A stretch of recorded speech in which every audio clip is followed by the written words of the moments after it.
Qızlar, mən bu məktəbi sizin üçün açdım. Ən yaxşı müəllimləri sizə təyin elədim. Mənim imkanlarım böyükdür, amma çox heyif ki, savadım yoxdur. Əgər savadım olsaydı, həyatım tamam başqa cür olardı. Oxuyun balalarım, biliyinizi artırın. Bilik insanın həyatında ən vacib sərvətdir. Mən inanıram ki, bu tədris ocağını bitirəndən sonra siz gələcəkdə savadlı, bizim xalqımıza lazımlı şəxslər olacaqsınız. Və heç vaxt həyatda təslim olmayın. Axtarın, tapana qədər axtarın, sona qədər mübarizə aparın.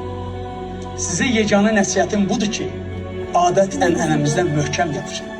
Bir əlinizdə imanı, o bir əlinizdə tərəqqini tutub, xalqımıza sidq ürəklə, sədaqətlə xidmət edin. Mən sizə inanıram. Sizə uğurlar və həyatda sizə xoşbəxtlik arzulayıram.